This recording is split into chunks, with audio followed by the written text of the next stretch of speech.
Hello and welcome. Today we are in the Tier 10 Italian battleship, the Cristoforo Colombo. I have been away from the game for a bit, and recently I came back and had a bit of an unpleasant experience. I had a string of matches that had a lot of submarines, carriers, destroyers and cruisers with airstrikes, and sprinkle in some torpedo spam as well from lots and lots of destroyers. And it just made for unfun games. See, and it made me think. We've heard a lot of balance complaints about these things, right? The game is imbalanced, airstrikes and carriers are imbalanced. But that's not really the case though, is it? Like, the enemy team has an Audacious here in this match. An aircraft carrier. Do you think that Audacious is going to outperform my team's Nakhimov? No, probably not, right? Audacious just isn't a great ship, let alone being a great carrier. So this really isn't about balance. I think our team actually has an advantage here, and yet this game still left me with a, well, not a great experience. Why? Because fighting against carriers and submarines, thankfully there are no submarines in this game, but a bunch of the other games surrounding this match were filled with them. Fighting these kinds of ships doesn't feel fun, and that I think is the really big issue. It's not a question of balance, it's about fun. And it comes down to really one big factor, and that is, what is the best counterplay against the carrier? What is the best counterplay against the submarine? What is the best counterplay against torpedo spamming destroyers? What is the best counterplay against airstriking cruisers? They all have one answer. Just don't get close to them. Stay outside of their effective engagement range. Sure, a Colombo really isn't a great ship for that, right? She's not a battleship with great range. But you could play instead something like a Yamato, or some other relatively decent ranged battleship, and that is a completely viable answer, where you simply just stay back. If you stay far away from the enemy, it's very easy to dodge torpedo spam towards you. It's much easier to avoid planes, because it's not like there isn't counterplay against planes. Oh, 24,000 on a cruiser. Oh, ouch.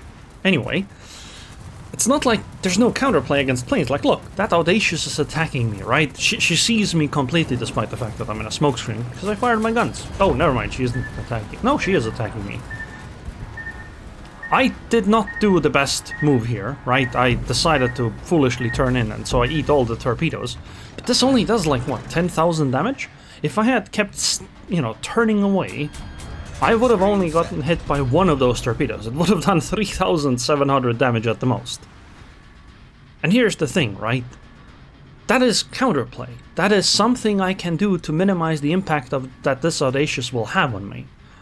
The problem is, if I do that counterplay, well, my ship will be turned into some really annoying position that I can't do as much from. I end up further away from the enemy. Effectively, just stay away from the enemy. If you sail away from airstrikes, destroyers, well, really anything other than other battleships, well, even actually other battleships, you will minimize damage. By the way, secondary battleships are included in this in the exact same way. What is the best counterplay against a secondary battleship? Don't stay in its secondary range. But this all means that you want to stay further and further away. And unfortunately, I think this leads to much less fun games. Look at that devastation on my team. He is at B3. Well, B2. He's basically in spawn. He basically hasn't left the kinds of grid coordinates that he spawns at. And actually, I am not that far from the spawn. Sure, I have entered the cap zone, but honestly, I only did this because I had that great Alaska that was willing to push with me. But the smartest choice here is to just back away, because the aircraft carrier, the Audacious, is clearly on this side of the map. So that's exactly what we're gonna do. We're gonna back off. But the thing is that the enemy team probably feels somewhat similar, which has led to the match that we have right now, where it's 7 minutes, well, the 7th minute is ticking right now, and only one cap zone has been taken in the entire match, the A cap by us.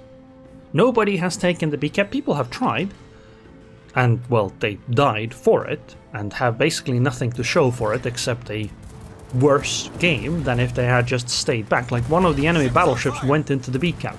What did he get for it? He died. We tried taking the C cap, and honestly we probably could have taken it if I had played a little bit better, but all in all, the fact that I as a battleship, that it would have that I would have been the determining factor as the battleship whether we take or don't take the cap zone, it's not a great look. We had cruisers there, we had a destroyer there, but we couldn't take it because, well, carriers and airstrikes. Right, the cruiser we slapped for 25k is gonna airstrike us even if we sit behind an island. And honestly, at this point, sailing away is kind of a smart choice. I want to stay a little bit further behind so that Des Moines can get further away from me, so people are more likely to shoot me rather than her, but it's probably not gonna make much of a difference. And the thing is, I think it is the right choice to sail away. I think our team should focus on the B cap. Well, trying to take the B cap with some ships. If we can, great. If not, it doesn't matter because we have the A cap and the enemy has had none of the caps. They haven't pushed aggressively into it, and I think for a good reason, because if they do, they will probably just die and lose faster. And I think this just leads to less fun games, because I think the most fun things in World of Warships are fights that happen at something like 15 kilometers and below. Right, I liked secondary, well actually I like secondary battleships, precisely because to use those secondaries you have to be close enough that the matches become a lot more fun. Because when ships are closer range, the matches become more dynamic. There's more positioning at play where people end up in situations where, well, they have a choice. Either they show side to somebody, right? To ship A, or they show side to ship B. They can't do both at the same time.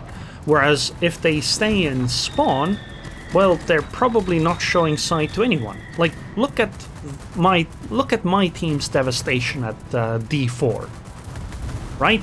Ship is on fire. That guy, if every single red ship was a battleship that could shoot her, she would be angled against pretty much everything other than the Des Moines. And if she changes her angle a little bit, she will be angled against the Des Moines as well. Because if you're really far away, you're angled against pretty much everything, right? Whereas if you go close range, that's not really the case, right? If I went like 5 kilometers straight ahead from where I am right now, I would be showing side to the Republique. The enemy red ship that just died, the Des Moines, would have also been on my side. But I would be doing it to make sure that, well, there wouldn't be anything that could citadel me from the front. And I think it makes for far more interesting games. And I think this is why the game seemed more fun back in the past, because we tended to play lower tier matches where ranges were generally just shorter. Because one of the things that happens with long range is that the shells take a long time to get to the target. And the way aim assist works and all of these other things, it creates a situation where fast and maneuverable ships can mitigate a lot of the damage that they take if they turn correctly. So, how many torpedoes am I gonna get hit by from this CV? 1, right? The Audacious hasn't been effective in this match, right? She hasn't really carried her team to victory, but she has been really frustrating to me, right? It has limited my fun in this match. I really wanted to go slug it out with that Republique, shoot some cruisers and keep pushing like we did earlier, but all of those would have been a bad choice. It was much better for me to just fall back. And that is because the further away you are, the safer you are. And in World Warships, for whatever reason, players really just play for getting a great match themselves rather than winning the game. Right? Winning the game is kind of a secondary objective, whereas in most other games that I play, that seems to be the primary objective. And I think it's a little unfortunate. Can we get the capstone? 4 seconds. 3, 2, 1. It was at 0. Hello? I feel robbed. But this is the kind of thing carriers are good at. And I have no problems with that. It's just that the whole experience leads to, in my opinion, less fun. Like that Dutch cruiser, I think. He can just keep sailing around this island in circles with me and keep airstriking me, and there's really not much I can do about it. There will have to be somebody else that goes and, well, deals with it. Republique, bye! Now this, what I just did to the Republique, now you could say that is a balance thing. But the carriers and submarines, etc., it's mostly a fun thing. It just doesn't feel fun to play against because you just end up sailing away from the enemy all the time. You end up playing more passively. And I think that is what makes it an unpleasant experience. Well, we did 165,000 damage, we shot down 18 planes, despite the fact that this ship's anti-aircraft fire is not that great.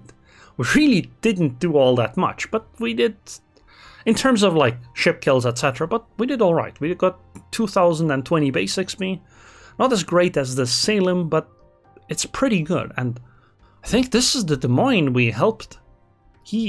Yeah, that's pretty good. Now this is a replay, so I can't do anything, but I complimented the Alaska for the earlier push, the Des Moines as well for surviving, and obviously the Salem because he did better than me. And look, this devastation's results, they show from being safe. But the thing is, it's mostly the devastation didn't figure out that we were winning hard enough that she should have pushed.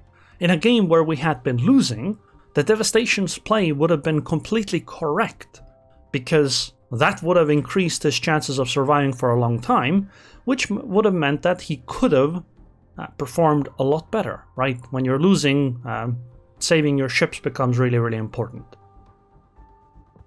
And so I just really wanted to talk about this because I don't know what it is. It just doesn't feel that fun to play at longer ranges to me. Like, I feel like I want to go in, but when I go in, I just get focus fired. Whenever anybody else goes in, they get just focus fired. Like that that Alaska didn't have a great game because he was like 20% HP 5 minutes into the match. Because he pushed in before anybody else. And honestly, if that Alaska hadn't pushed, I would have pushed.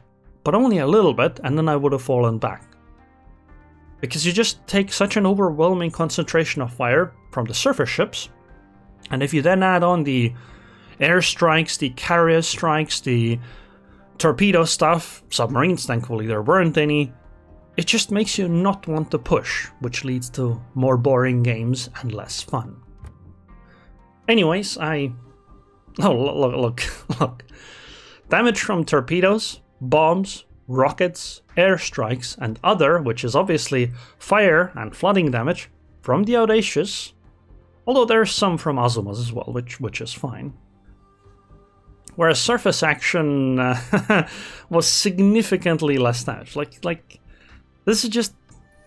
I guess back in the day they would have said that these are cowards' weapons. But I mean, it's all part of the game. It's not a question of balance, it's a question of fun. Anyways, I hope you guys enjoyed this video. I would like to thank the patrons on Patreon. Thank you very much for your continued support, and I hope I'll see you guys next time.